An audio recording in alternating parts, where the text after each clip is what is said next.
Residents here at Bradford Estates say they now have 60 days to pack up their lives, find a new place to live, and move. I'm Bronte Sorotsky with how this is impacting them and details as to why this is happening.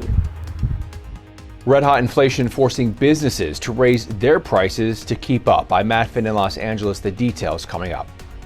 The 4 states' most watched news starts now.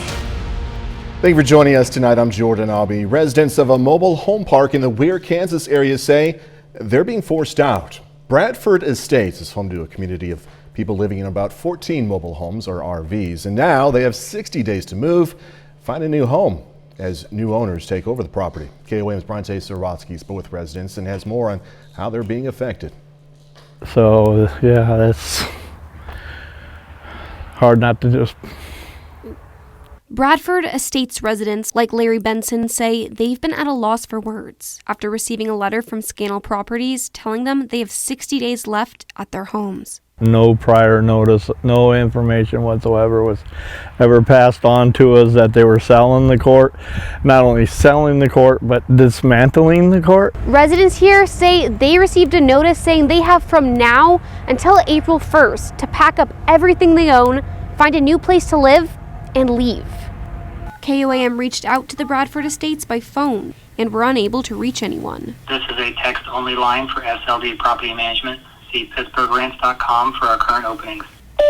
According to SLD Property Management, the developer of FedEx, Scannell Properties purchased the Bradford Estates.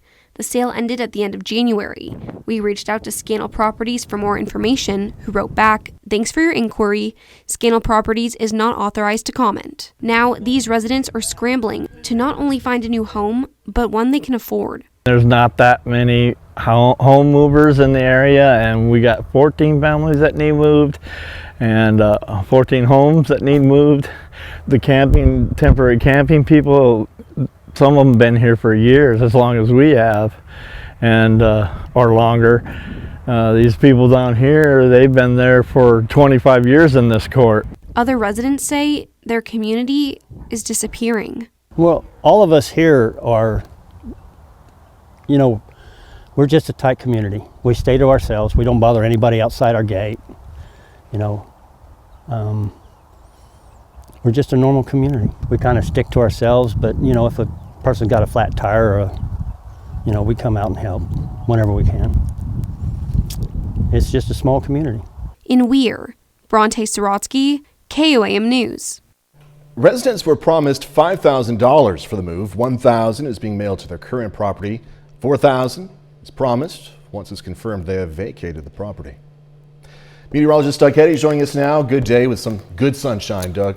Yeah, it was a fantastic day for us today, into lower 60s during the afternoon. The only bit of snow that we really have left are just the drifts and the piles across the region. 62, 35, normal high is 48, so a pretty good chunk above where we should be for this time of the year. We do have some clouds which are skirting through the region as a weak little cold front is dropping through. So we are going to have some clouds sticking around as we go through the next few hours. Temperature is still not that bad, anywhere from about 40 to 50 across the region. We'll drop back right around 30 a little bit later on tonight, but we do have some brisk northwesterly winds kind of kicking in, which we'll see as we go through the rest of the evening hours. We're going to look at the rest of the week here in just a bit. Doug, thanks as always. More governors are easing COVID-19 restrictions as cases continue to decline. Meanwhile, Johnson & Johnson has reportedly paused its COVID vaccine production. Fox News correspondent Jonathan Siri has more. New COVID infections are falling fast across the country. The 7-day national average is down more than 60% from its January peak. The decline in cases leading more governors to ease restrictions, with multiple states lifting school mask mandates in the coming weeks. But in New York, the state health department expects the mask mandate to be renewed. Officials there say they'll base the decision on pediatric vaccination rates. It's time to start peeling back some of these restrictions because, again, it's impacting kids in schools in a big way. I may recommend masks in schools, not the same thing as mandating. Nationwide, only about 22% of children 5 through 11 years old are fully vaccinated. Next week, the FDA's Vaccine Advisory Group will review Pfizer's application to expand use of its COVID vaccine to children under 5 years old.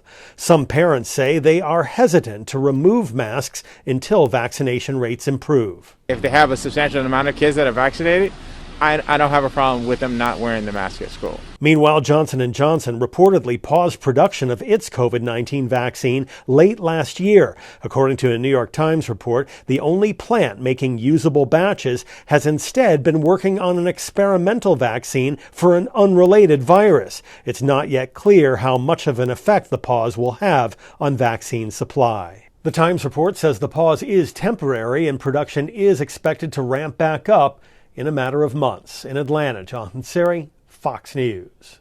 IV Medical, which operates COVID-19 testing site in Webb City, is opening another site in Galena, Kansas. This site is going to be located at 217 West 7th Street. It's open from 9 a.m. to 5 p.m. Monday through Saturday. The site offers free rapid antigen and PCR testing.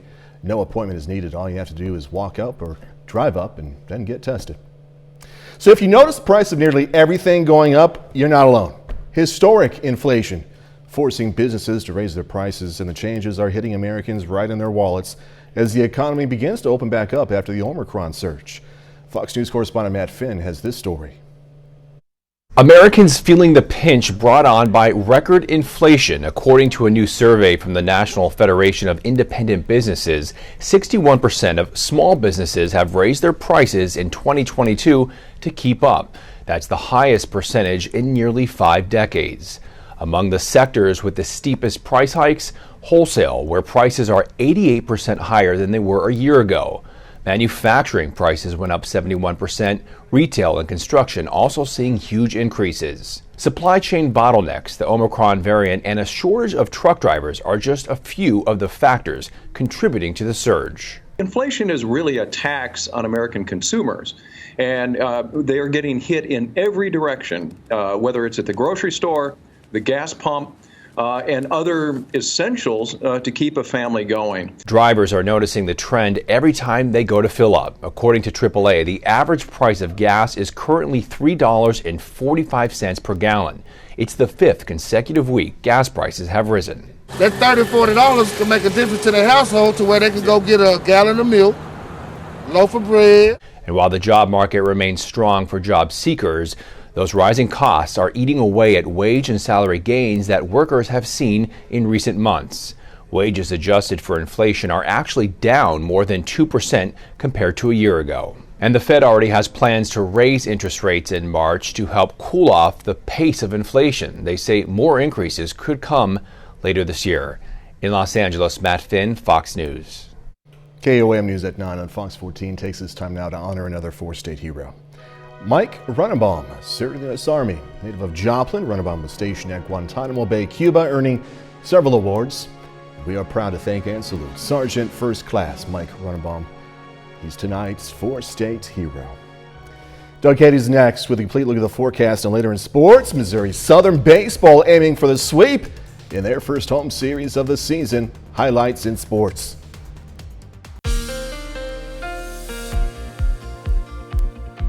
Well, it turned out to be a nice day for us today. Temperature is fantastic, lower 60s for highs, which is pretty good in February. So if we look down the road and see some of our bigger systems, which are going to affect us the rest of the month. We've got a little system Friday. Bigger system moves in next Wednesday and Thursday. This could be thunderstorms over to snow.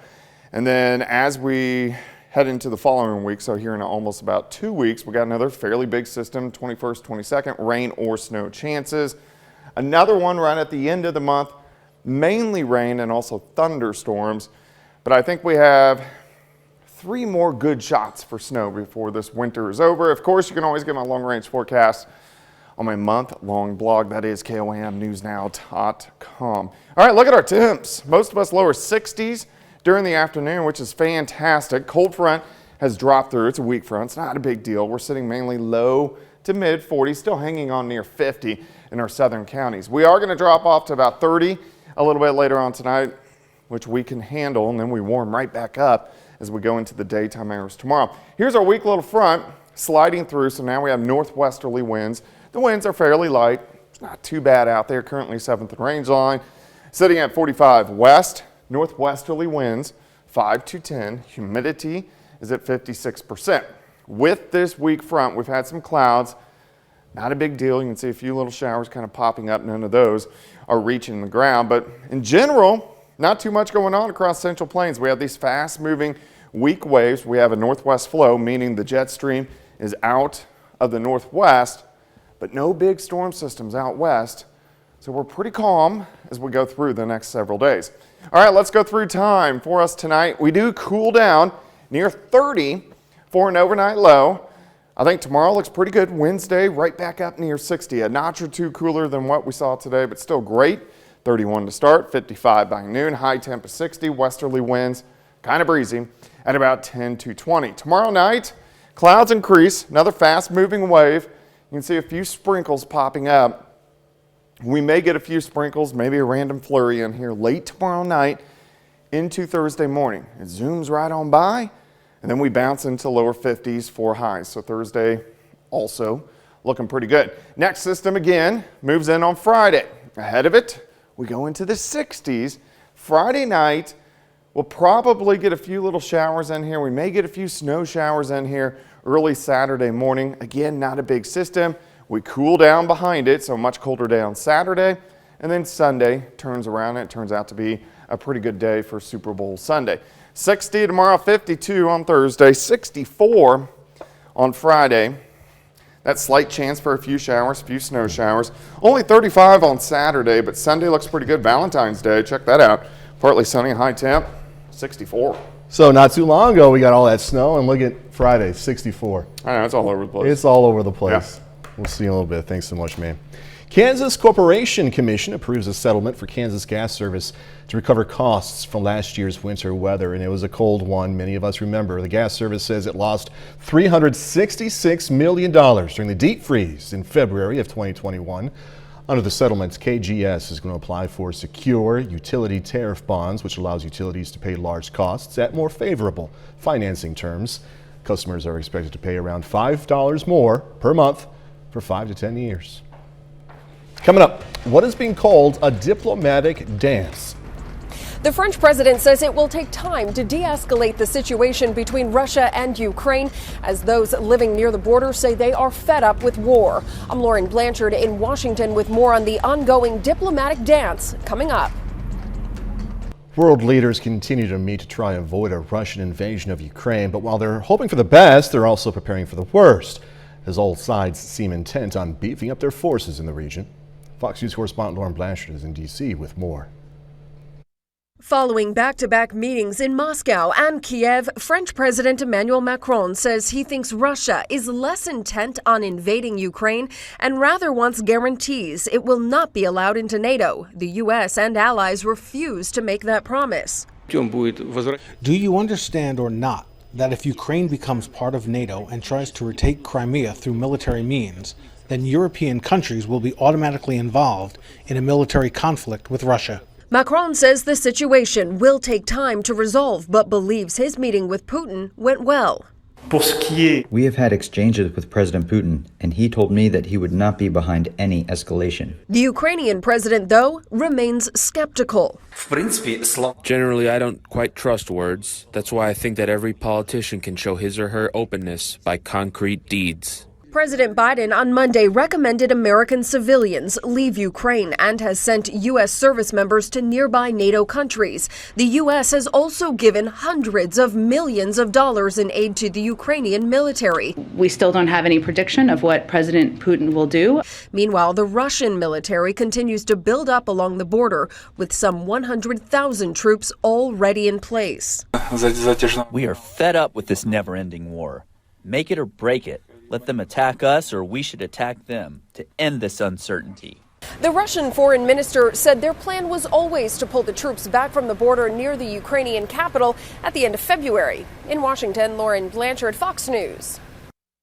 Still ahead, a federal response to overdose deaths. A bipartisan congressional commission is recommending a new approach to reduce overdose deaths. I'm Mallory Rivera in Washington with the details coming up. A new report lists fentanyl as a crisis and one of the most pressing national security and public health challenges impacting the U.S. Members of the commission who conducted the report are offering up ways to take action. Fox's Mallory Rivera has more now from Washington. a grim milestone for the U.S. More than 100,000 people killed from overdoses in a one-year period ending in April, a jump of 28.5% from the year before. The rising number of deaths now the subject of a new federal report aimed at tackling the opioid crisis. There's not a day that goes by where I don't talk to a parent, a child, a loved one, a friend of someone who's been lost. A bipartisan congressional commission is suggesting 5 pillars for government action, including reducing the demand for illegal drugs and disrupting their supply. The report stating that the vast majority of fentanyl in the U.S. comes from Mexico. We know that drugs are being smuggled across the border every single day. Meanwhile, the Department of Justice is considering safe injection sites, havens where people can use heroin and other narcotics, with trained staff on hand to reverse overdoses. New York City opened 2 facilities in November. Fentanyl overdoses were the highest reason for death in ages 18 to 49 in this country for individuals. And now we want to make it even easier for users? No. Republicans say the Biden administration should instead focus on securing the border to mitigate the flow of illegal drugs. This administration has got to understand that the health and safety of our children, of our country, is at stake here. The White House says it's taken several steps to fight the epidemic, including releasing an overdose prevention strategy, and it's calling on Congress to pass its request for $41 billion to further address the crisis. In Washington, Mallory Rivera, Fox News. Up next, a new world record in the books for hula hooping while in a plank position. 30-year-old IT professional broke an unusual record. Goodness. Hula hooping while in the abdominal plank position for 6.34 minutes. Kai Sandmeyer, who lives in Germany, saw a video of the former record holder on Facebook and decided to try the challenge. Sandmeyer says he trained intensively before and after work every day to almost double the former record, which was 3.14 minutes. I suppose you use more muscles that way. In any case, this guy's a show-off, in my opinion. Yeah, he's probably wanting to get in the record book. You know that. 30 more minutes, news, weather, and sports coming away. Going to hear about one man's special heart procedure done after he had bypass surgery. Plus, how a local candy company is gearing up for Valentine's Day next week. You're going to want to be extra cautious driving in the area of 32nd Street and Schifferdecker Avenue in Joplin tomorrow morning. A utility truck is going to be parked there as crews make adjustments to the traffic light. The intersection will remain open with traffic control devices, and the lights will be in flash mode. Well, a local man is back on his feet after a special heart procedure. Comer Park says he began noticing he just didn't have the energy to walk more than 25 yards without resting, years after a bypass surgery. So a doctor at Freeman recommended a transcatheter aortic valve replacement. The procedure is done through a vein in the thigh while the heart remains pumping to eliminate the need for a heart-lung machine. It's one of the more remarkable technologies to where we can actually put a valve in and somebody can feel almost immediately better just based on decompressing that gradient across the valve, and it really dramatically reduces the workload of the heart almost instantaneously. Freeman says patients are going to need an average of 2 days in the hospital to recover. Okay, so Valentine's Day is almost upon us, and that means a busy time for candy stores. KOAM's Jalen Banks has more on how a local candy store is doing this Valentine's season. February is here again, and with that comes Valentine's Day. Candy House Gourmet is gearing up for another busy Valentine's season. Valentine's season is the second busiest for Candy House, and is something that is not slowing up.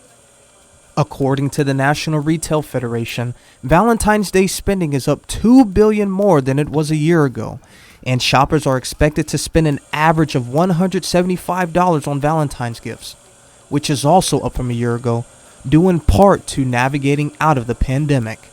You know, we really enjoy Valentine's Day as a whole just because it is such a small, short season, and we look forward to our returning customers and our new customers. Candy House is a long-standing staple in Joplin that has served delicious candy for decades. They have the luxury of having their manufacturing facility in the same building as the store, only separated by glass windows, a view that has continued to draw people in. We make custom candy for people. There's a lot of things that we do to make the customer feel wanted and very important. In Joplin, Jalen Banks, KOAM News. Looks good. Candy House Gourmet is located at 510 Kentucky Avenue in Joplin. The Neosho Area Chamber of Commerce tonight hosted an EPIC event. EPIC is a networking group for professionals under 40 years old. And I got to be honest with you, doing this story makes me realize how old I am. The event was a chance for people to enjoy drinks, win prizes, and meet new people. It's super, super awesome. I was born and raised here and came back after college, and so just to be able to build these kinds of relationships with other professionals is really important to me, and also just to foster positivity in our community. It's super awesome. Attendees were encouraged to invite new members to EPIC. The person who referred the most people won $50 in chamber bucks at today's event. All right, IRS is ending its use of facial recognition. This after widespread privacy concerns. The federal agency announced on Monday it's going to no longer use the third-party service ID.me because of the growing concerns about the software being a potential security risk for users. Critics said the database could likely become a target for cyber threats on individuals. There were also fears about how the information could be used by other government agencies. The Air Force paying up after not flagging a conviction that may have prevented a mass shooter from accessing guns. A federal judge in San Antonio ruled the Air Force must pay more than $230 million to families of victims of a shooting at a church in Texas back in 2017. The shooter in that case was court-martialed and pled guilty to multiple accusations of assaulting his wife and stepson in 2012. However, the Air Force failed to report his conviction to the FBI for inclusion into a national criminal database.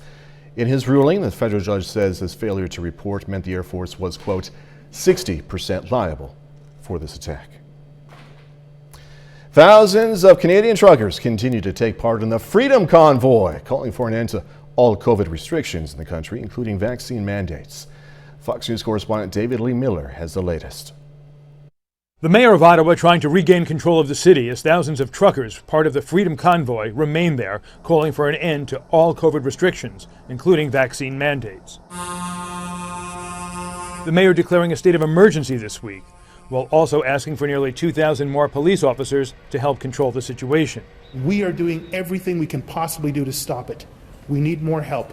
We're asking for that help. Meanwhile, local officials are pushing back against U.S. lawmakers who have offered support to the convoy. Whatever statements may have been made by some foreign official are neither here nor there.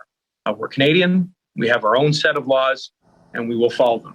Police are attempting to crack down on the demonstrations, ticketing more than 500 vehicles and arresting at least 20 people, while warning that those who supply the truckers with gas could be subject to arrest. We're going after the fuel. We're going after any vehicle conveyance, including horseback, people carrying jerry cans. Demonstrations are not limited to Ottawa. Protesters blocking traffic at the Ambassador Bridge between Detroit and Windsor starting Monday night. Prime Minister Justin Trudeau saying the protests have to stop. Individuals are trying to blockade our economy, our democracy, and our fellow citizens' daily lives. The People's Convoy is planning a similar protest in the U.S., with plans to travel from California to Washington, D.C. In New York, David Lee Miller, Fox News. A bit later, the future of truck driving. Don't be alarmed if you see a truck driving on the road with no one behind the wheel. I'm Kevin Cork with more on the future of autonomous deliveries. That's coming right up.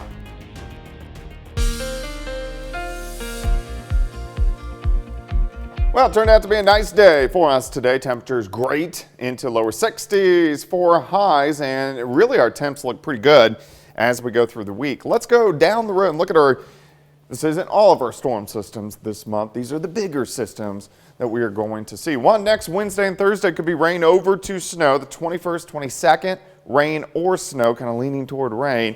And then February 27th and 28th, mainly showers and thunderstorms. Of course, you can always get my long-range forecast on my month-long blog, KOAMnewsnow.com.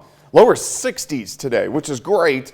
Most of the snow is melting off. All we really have left are either the drifts or the piles, but lower 60s for highs. Weak little front dropped through as we went into the afternoon hours. Temperatures now still not bad, upper 30s to mid 40s. I think most of us will drop back near 40 a little bit later on tonight. The winds, you can see, kind of switched around out of the northwest, are fairly light at about 5 to 10 miles per hour.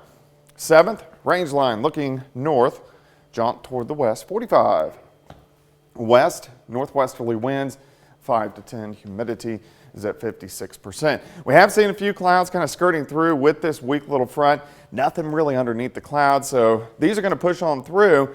We have numerous waves just kind of lining up across the northern parts of the Rockies. These will drop in as our upper level flow. You can see the winds out of the northwest. So we're going to have numerous weak little waves as we go through the next several days, but no big storm systems brewing anytime soon. Near 30 for us tonight. Let's go through the daytime hours tomorrow. We're going to warm up near 60 again. So another fantastic day. 31 to start, 55 by noon. High temp is 60, westerly winds at about 10 to 20. One of those weak waves roll in tomorrow night. Clouds increase, may get a few random sprinkles, maybe a random little flurry or two as we head into Thursday morning. It shoots on by Thursday afternoon. Looks pretty good as we go into lower 50s for highs. Next weak little wave rolls in on Friday. We warm up ahead of it, mid 60s Friday night, Saturday morning, a few random showers, maybe a random snow shower. We cool down behind it, so Saturday is going to be cold, but then back near 50 by Super Bowl Sunday. We go right back into the 60s early next week, all the way through Monday and Tuesday. Next system drops in on Wednesday. Showers, thunderstorms, could go over to snow on the back side. So a lot of little systems, nothing really big over the next few days. 60 tomorrow, 52 on Thursday, 64 on Friday, only 35 Saturday, but Super Bowl Sunday, back to 50. Valentine's Day, 64. Don't forget, Jordan, about your wife. Yep. The wives don't like when you forget about them. No, and I will go out and get something. Well, good for you. Yes. Good talk, Doug. Yeah. Finding a safe place during a natural disaster could be just a text message away now. FEMA launched an updated version of its text feature. Users just text the word shelter and then their zip code to 43362. Now, in return, they're going to receive a list of nearby shelters within 200 miles of that zip code. FEMA says users can click on the shelter address and receive directions. The agency suggests people save that number in their phones so that they have it in the event of a future disaster. All right, coming up in sports, Galena and Frontenac squaring off in a battle of two of the best boys basketball teams in southeast Kansas. Plus, a pair of Lamar High School standouts signing to play football at Missouri Southern. Jacob Leonard has that and more next.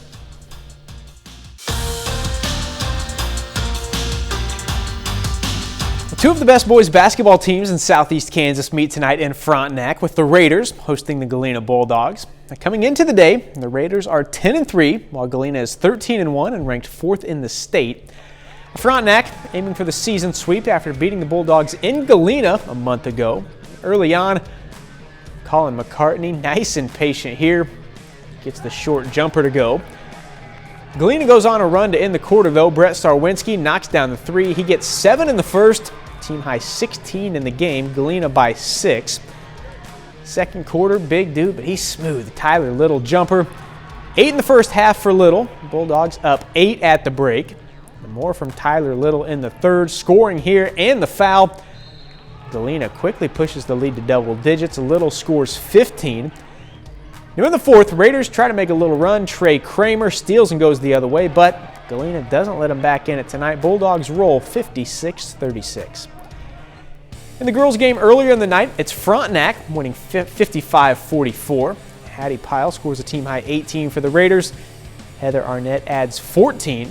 Frontenac has now won 3 straight and is 8-4 this season. The Missouri Southern Lions finish up their first home series of the season today against Winona State. On Monday, the Lions took the first 2 games of the series, winning Game 1 13-1 and Game 2 15-9. The two teams back on the field for the finale this afternoon. Southern trying for the 3-game sweep. It's the Warriors getting on the board first. Derek Baumgartner yanks it down the line in left, brings a run home. Winona State gets 2 in the first. Big response, though, for Southern in the bottom half. 2 on for Tommy Stevenson.